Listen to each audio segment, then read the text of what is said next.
मुझे भी महाराज जी ने कहा कि आपको भी जो शूटिंग करनी है सब यहीं करिए आजमगढ़ में। और तो और आजमगढ़ के लोगों को भी उसमें जोड़िए। समय कम है लेकिन देखिए काम अगर करने की नीयत हो तो समय मायने नहीं रखता है। आपकी नीयत ठीक होनी चाहिए। अगर आपकी नीयत है कि हमको करना ही है तो हमारे सरकार की भी नीयत है, प्रधानमंत्री जी की भी नीयत है, मुख्यमंत्री जी की भी नीयत है और हम सब की नीयत है कि आजमगढ़ के लिए हम करें। जब हरिहरपुर से हम लोग आ रहे थे तो उन्होंने कहा कि ये जो है ये लगभग बाईपास की तरह है आजमगढ़ के लिए, इसको डबल करो, इसको चौड़ा करो। तो आप अपने मालिक से कुछ भी छुपाएंगे क्यों? आप दिखाइए ना आपकी हालत क्या। अगर आपका कपड़ा फटा है दिखाएंगे तो मालिक दिलवाएगा। तो मैंने बाबा से यही मांगा कि सेवक बनवल तय हो भोले बाबा सहूर दिया, सेवक बनवल तय हो भोले बाबा सहूर दिया, आजमगढ़ के तरक्की जरूर दिया। नमस्कार, मैं हूं राजीव कुमार और इस वक्त आजमगढ़ में हमसे बात करने के लिए आजमगढ़ के सांसद दिनेश लाल निरहुआ जी हैं। आज योगी आदित्यनाथ जी ने आजमगढ़ का दौरा किया। तमाम संभावनाएं जो थी उसका उन्होंने उद्घाटन के थ्रू या शिलान्यास के थ्रू उन्होंने बयान भी दिया और उतनी योजनाएं भी पास की। जो चाहते थे वो तो हो रहा है। सब कुछ होगा और पूजनीय महाराज जी आए ही थे इसलिए यहाँ पे कि उन्हें एक तो अधिकारियों को भी और सभी लोगों को ये बताना था कि जो भी कार्य है वो समय से पूरा हो और समय से शुरू हो जाए, जो अभी शुरू होने वाला है। तो जैसे हमारा विश्वविद्यालय है वो तत्काल उस पर जितने लोग काम कर रहे थे महाराज जी ने कहा इस पर डबल लोगों को लगाओ और जल्दी कराओ। मेडिकल कॉलेज के लिए उन्होंने कह दिया कि ज़मीन तत्काल खोज ली जाए। उसके अलावा मुझे भी महाराज जी ने कहा कि आपको भी जो शूटिंग करनी है सब यहीं करिए आजमगढ़ में। और तो और आजमगढ़ के लोगों को भी उसमें जोड़िए।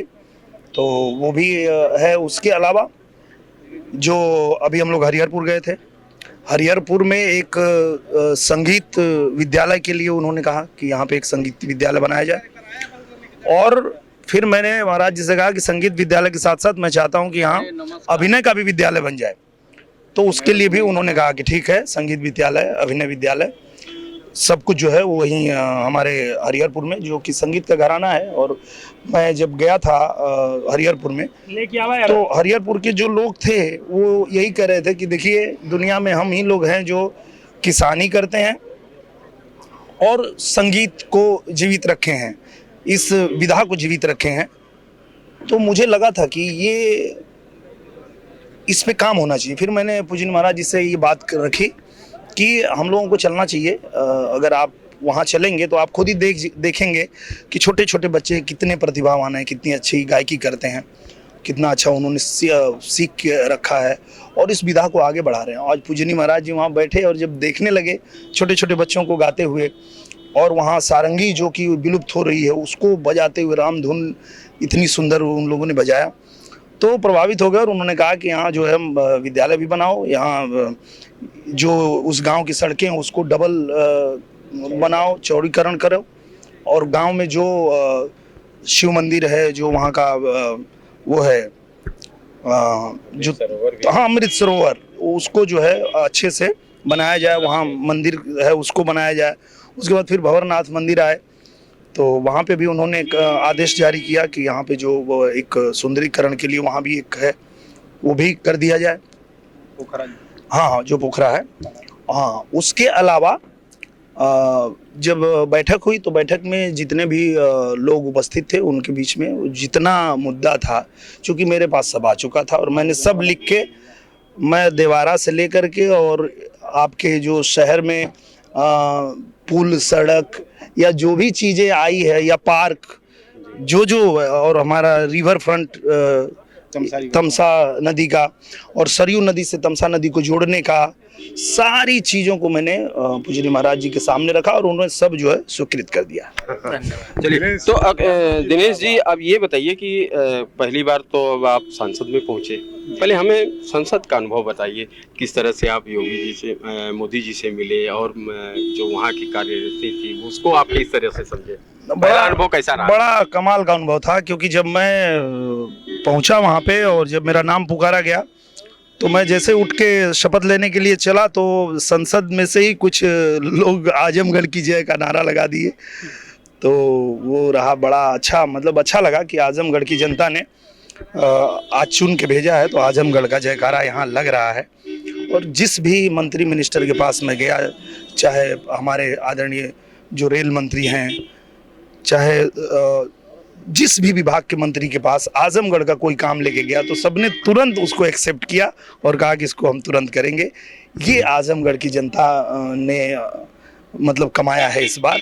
आजमगढ़ की जनता ने एक ऐसा प्यार कमाया है सबके लिए कि हर कोई मंत्री, हर कोई चाहे खुद पूजनीय प्रधानमंत्री जी, पूजनीय हमारे मुख्यमंत्री जी, सब लोग आजमगढ़ के लिए करने को तैयार हैं। सब लोग कह रहे हैं कि नहीं, आजमगढ़ को चमकाना है। तो ये बड़ी बात हुई है आजमगढ़ के लिए। 1.5 साल का समय भी है, समय भी कम है। हाँ, तो समय भी कम है, समय समय कम है, लेकिन देखिए काम अगर करने की नीयत हो तो समय मायने नहीं रखता है।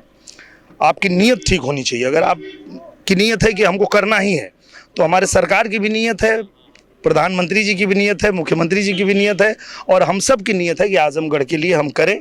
इसलिए अब जैसे ही हमारा 12 तारीख को पार्लियामेंट ख़त्म होगा, उसके बाद हम लोग आजमगढ़ में ही रहेंगे, ताकि आजमगढ़ में रह के जो ये योजनाएं हैं, जो भी काम है, वो मतलब धरातल पे होने लगे, इसकी देख भी करनी है हम लोगों को यहाँ रह के।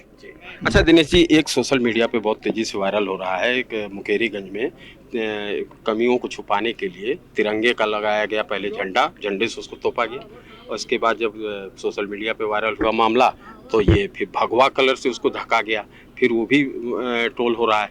तो इस तरीके की क्या भगवा लगा के ऐप को छुपाया जा, नाले को ढका जा रहा है। अच्छा, ये वीडियो वायरल हुआ है, पहले तिरंगा लगा के किया गया, फिर उसके बाद भगवा किया गया। नहीं, तो वो अगर कोई किसी ने कोशिश की उसको छुपाने की, तो छुपाने की आवश्यकता नहीं थी, क्योंकि वो जब देखेंगे महाराज जी तो उसका उद्धार हो जाएगा। देखने दीजिए, क्योंकि जब मैं गाड़ी में बैठा था मुख्यमंत्री जी के साथ में, और जब हम लोग वहाँ से आ रहे थे बैठक से, तो वो उनकी नज़र थी, इधर नाला देख रहे हैं, इधर भी देख रहे हैं, उधर, और वो तुरंत आदेश भी कर रहे हैं कि ये सब जो है तो छुपाया गया, नहीं छुपाना जाना चाहिए। वही तो मैं कह रहा हूँ, नहीं छुपाया जाना चाहिए, बताया जाना चाहिए, दिखाया जाना चाहिए। जो हमारी हालत है वो हम बताएंगे नहीं तो हमको मिलेगा कैसे? तो छुपाने की आवश्यकता नहीं थी। जिसने भी छुपाया गलत किया। तो मैं ये कहना चाहता हूँ कि जो जहाँ दृष्टि उनकी पड़ी, वो सब उन्होंने तुरंत आदेश किया कि ये भी बनवाओ, ये भी बनवाओ, ये भी, इसको चौड़ीकरण कराओ, इसको डबल लेन बनाओ। जब हरिहरपुर से हम लोग आ रहे थे, तो उन्होंने कहा कि ये जो है, ये लगभग बाईपास की तरह है आजमगढ़ के लिए, इसको डबल करो, इसको चौड़ा करो। तो आप अपने मालिक से कुछ भी छुपाएंगे क्यों? आप दिखाइए ना आपकी हालत क्या। अगर आपका कपड़ा फटा है, दिखाएंगे तो मालिक दिलवाएगा। तो मुझे नहीं लगता छुपाने की आवश्यकता नहीं है, बताने की आवश्यकता है कि हमारे पास ये नहीं है। हम तो बता रहे थे लगातार, हम जितनी देर उनके साथ रहे, हमने देवारा से लेके और शहर तक जो समस्याएं, हम सब खाली गिनाते रहे कि महाराज जी यहाँ पे ये समस्या, महाराज जी यहाँ पे ये समस्या है।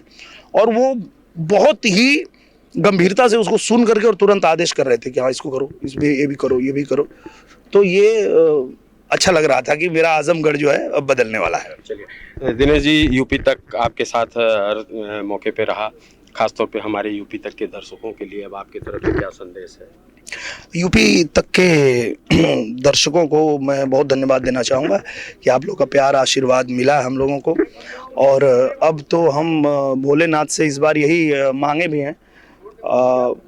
हमारे जो राजीव भैया ये क्या कहना चाह रहे हैं मैं समझ गया, तो मैं इसलिए बताता हूँ कि मैंने इस बार सावन में भोले बाबा से यही मांगा। मैं अभी गया था, देवघर धाम गया था सावन में। हम लोग पहली फ्लाइट जो दिल्ली से माननीय प्रधानमंत्री जी ने चलाया है देवघर के लिए, उसमें हम सभी सांसद लोग बैठ के गए थे। तो मैंने बाबा से यही मांगा कि सेवक बनवल तय हो भोले बाबा सहूर दिया, सेवक बनवल तय हो भोले बाबा सहूर दिया, आजमगढ़ के तरक्की जरूर दिया। बस शुक्रिया दिनेश जी, बहुत बहुत धन्यवाद। तो ये थे दिनेश लाल यादव, अब आजमगढ़ के सांसद हैं। इन्होंने अपना संसद से लेके और आजमगढ़ के अनुभव को शेयर किया, और खासतौर पे आज योगी आदित्यनाथ द्वारा जो भी योजनाएं, कार्य योजनाओं को लागू करने का आदेश जारी किया गया, उन पे उन्होंने खुशी जताई। राजीव कुमार, आजमगढ़, यूपी तक।